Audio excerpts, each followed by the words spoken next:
Good morning. How are you? Good morning. Good morning.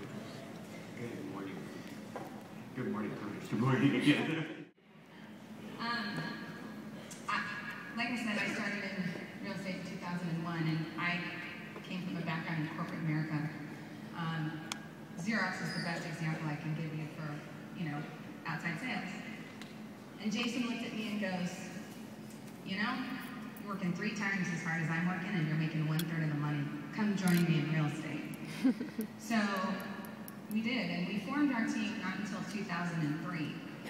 So my experience in real estate was, 04, 05, 06, we had great years. We were hovering around $17 million, about 50 transactions a year, and I just expected real estate to always be like that. I had no concept that there were rise and falls in marketplaces.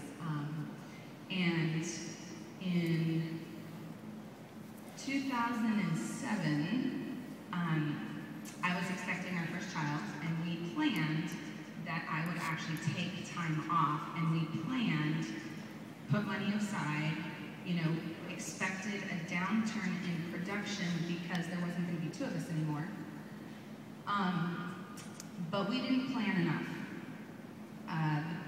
As we all know, the market turned, and in 2008, we did 17 transactions and $6.5 million. But we had built a household and investments that required much more than that. And at the end of 2008, Jason looked at me and said, you gotta come back to work, because I had taken time off with our son. And we were on the verge of bankruptcy.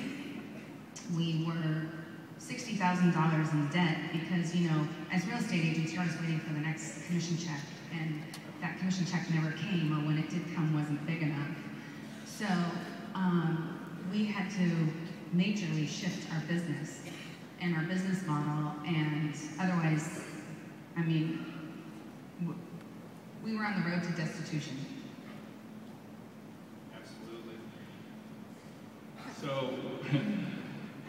So when I suggested that Danielle come back to work, I was at that point kind of working our traditional business and starting to get into the short sale types of transactions, which in Reno and in most markets at that point, short sales were a ton of work, and they weren't closing very easily.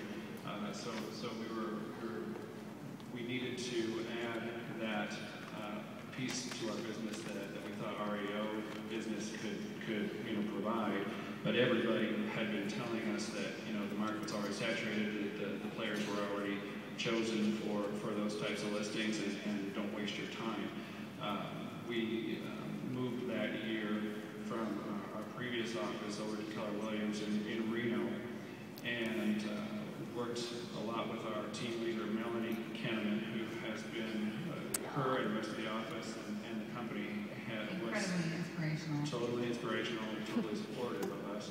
At our last company, so a big piece of me coming back to work was, I don't want to work at the beck and call of every single person. I have a family now, and I want my business to be structured around my family, and I don't want to sacrifice my family for my real estate career. So my goal was, like Jason said, our market, Reno, Nevada, 3 weeks ago, Wall Street Journal came out with an article that said the #1 market, the worst market to invest in right now, #1 in the country, Reno, Nevada. So that's what we were up against, and I just said, there is a market for short sales and REOs here, and I am going to get into REO because I want to work 8 to 5 Monday through Friday. Little did I know that doesn't really happen, but that was my goal. And again, at the former company we were at, they said, oh, you want to do that, you need to go talk to the broker who's competing with you to get into that field.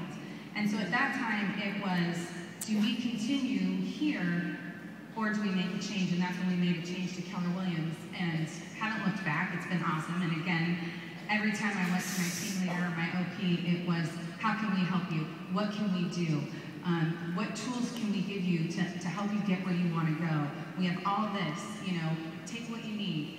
And it was really coming from the standpoint of doors constantly closed in your face to what can we do? Let's map out a goal. Where do you want to be? And so I literally started cold calling. I went back to Sales 101 from corporate America and started knocking on the doors of banks. And I'll never forget the look of pity and despair on the people's faces when I would walk in and just try to crack this REO marketplace. And there were days where I'd get in my car and I would cry. And, you know, because it was so hard and everyone told you no, it couldn't be done. And I just kept going, and I just kept going, and I just kept going. And we got our first REO listing in January of 2009. And I think last year we closed 68 transactions for $12 million. And this year we're on pace to do about 260 transactions and about $4 million.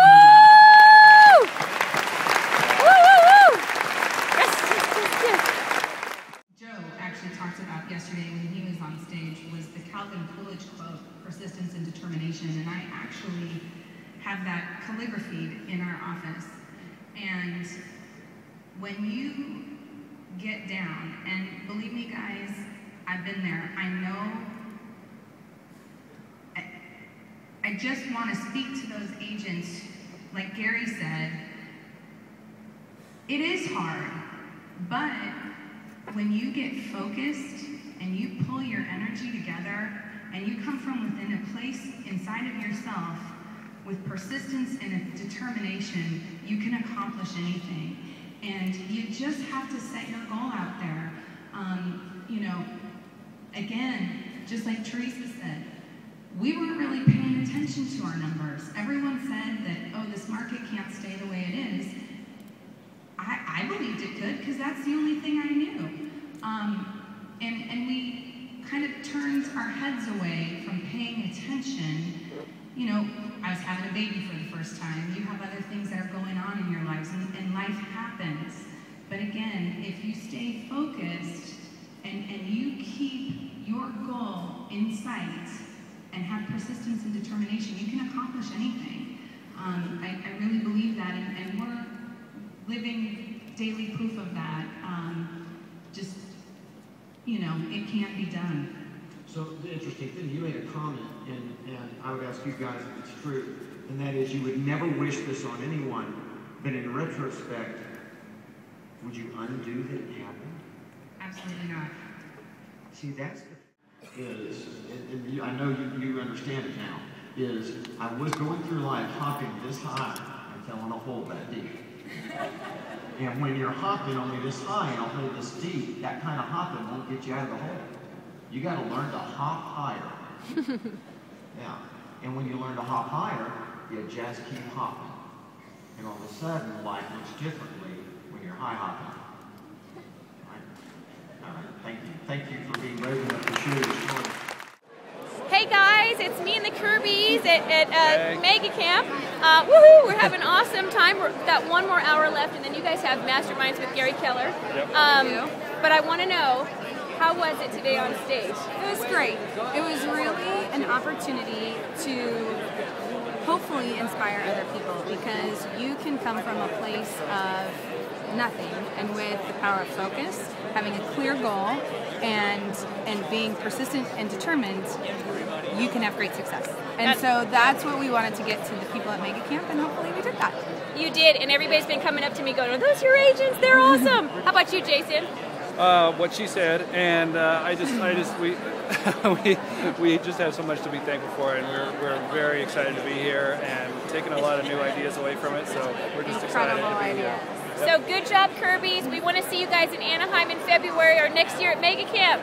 Bye. See you at the Market Center.